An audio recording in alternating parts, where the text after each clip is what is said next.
it started. Hey guys, I'm back. Now I'm cooking. Hey, I'm cooking. Let's make some burgers.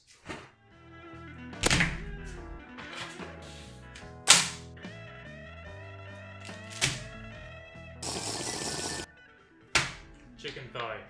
And I'm almost out of paprika. I should probably turn the light on, eh? Okay, so we're gonna make chicken burgers today. First step, open the thigh fillets. Second step, ignore the first step. Grab yourself an onion. Grab a knife. Cut it in half. And also cut the end off. No, I'm gonna change the camera angle. Grab your onion. Slice. Grab yourself a bowl. Chuck the onions in. And now, I need to remember how to pickle things. So I'll be back in 2 seconds to go and learn how to do that. One eternity later. I have figured out how to pickle onions and I do not remember it being this difficult. Supposedly I actually have to cook vinegar, maple syrup and a handful of other things. I don't actually have maple syrup. I do have sugar-free maple syrup. This shit, not the best, but it should do. And I'm also going to need vinegar, half a cup of water, 1/4 cup of white vinegar. Now I need 1.5 tablespoons of my sugar-free maple syrup. Right. That's fucking hair. Bro, how do I even get hair in that? That's fucking ridiculous. One.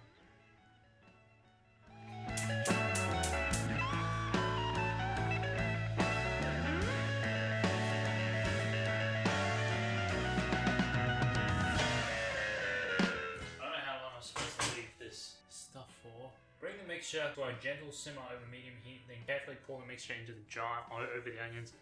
I don't have a jar, but I do have plastic container. This thing, I don't know what else I could actually use. This is what we got. Oh shit, it's already simmering. Jesus Christ, that was quick. Right, now it says pour the simmering fucking super hot liquid straight over the onions, so that's what I'm gonna do. Hot liquid. Better not fucking explode on me, I swear to God. Ugh. That shit smells nasty because I use sugar-free maple syrup. It smells. Oh my. Fuck, that smells terrible. Was that vinegar off? Does vinegar even go off? Vinegar's not off. I think it's just the sugar-free maple syrup, to be honest. I think I did that wrong. Holy fuck, that is so bad. I don't know if the onions are gonna taste bad, but that smells fucking horrendous. Okay, we're just gonna pretend that didn't happen. We're gonna leave it in the corner. People are gonna make fun of you. That's bad. People are gonna make fun of you. I make fun of me too. I'm gonna like put this in a different room because that smells fucking abysmal. Now first things first, you go over to your air fryer. So what you're gonna wanna do, chuck that to 5 minutes, 190 degrees, let it preheat for 5 minutes, grab your salt. Now a lot of people are scared of salt for no particular reason. They think if they have a little bit of salt, they're gonna end up dead the next day, and I can assure you that is not true, as I am not dead yet. Now sure, I mean, if you eat excessive amounts of salt all the time, you probably will end up dead eventually, but does this mean you should eat bland food? I think not. Need to add some black pepper and some freshly bought smoked paprika. With your seasoning, some people don't seem to think there's any difference when you pay a little bit more. There is. Or when you actually go and look for a place that has good quality seasoning, you chuck on a big layering of garlic, because who doesn't like garlic? Onion powder. It will taste like a completely normal burger if you do not put the onion powder on there. It makes a difference, I promise. The last thing you would want to add, a little bit of oregano, or oregano if you're from America.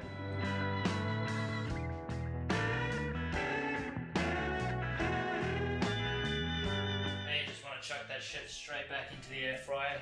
Mine's done preheating. You want to bring your chicken thighs over, grab the basket of the air fryer, chuck those bad boys in. If it's hot, you should hear a little bit of a sizzle. If it's not, then the air fryer doesn't work. Hit it for 10 minutes at 190, and then after 10 minutes, you come back and give it a bit of a thermometer test with your instant read thermometer that you should have, and if you don't, get one. It is done!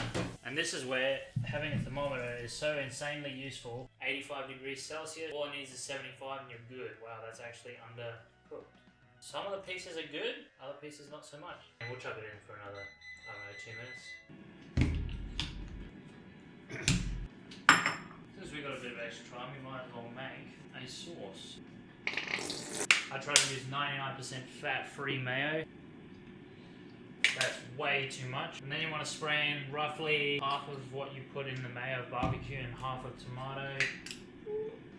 Pretty sure this is out of date. I mean, if that is what it actually is meant to be, then it went out of date 4 years ago, 5 years ago. But it smells fine. So a bit of garlic powder. And you can just mix that all together. I mean, I could probably add some, probably just some more garlic powder, honestly. I mean, you could use real garlic in this if you wanted to. I'm just not bothered to chop it up right now. Yeah, that's fine. Okay, so next thing, you want to grab your chicken. Ow, fuck! Yeah, so it's actually going to be hot when it comes out of the air fryer. Now what you want to do is leave it on the plate for roughly 10 minutes, let it cool down, let it sit. And while that's happening, we're going to use the next tool, the toaster. Now there's one thing, I don't know if all toasters do this, but for some reason with brioche, my toaster tends to burn it really, really easily. So your best bet with the brioche is to totally avoid putting it above setting 1 or 2, because it's just going to burn otherwise. Is it? 1.5, 2. I mean, you can sort of see. It's just lightly toasted, but I mean, you go any further and it'll just burn. So I have my pickled onions. Really don't think I'm going to use these. Oh my god, yeah, that's not even, I'm not even gonna bother trying to eat that. That is fucking atrocious. So we're on to the last stage of the chicken burgers. What you want to do is you want to grab your sauce that we made. Circle it around like this. Whoa, whoa, whoa. You want to grab some spinach. Now that you've got your spinach, one last step, like so. And as you can see, now you have a relatively healthy burger. It's high in protein, it's got that vitamin K from the spinach. I used low fat, low sugar, low salt sauces. Realistically, these buns are not very healthy, but I mean, you can switch it out for some like wholemeal. This is more of just something really quick to do. I sort of dragged it out, but you could easily finish this whole thing in under 15-20 minutes if you wanted to. You can change the sauces. You could even do a teriyaki version. I might even next week, I might redo this one and try and fix up the pickling on some of the onion. I'll put up in the video right now what the macros and hopefully if I can find what the micros are. But I mean, yeah, that's pretty much it. I'll get a cross section. I mean, it's just chicken spinach and brioche roll. I mean, I'll give it a taste. I mean, you can't go wrong. That's it for today, I guess. I'll see you in the next one.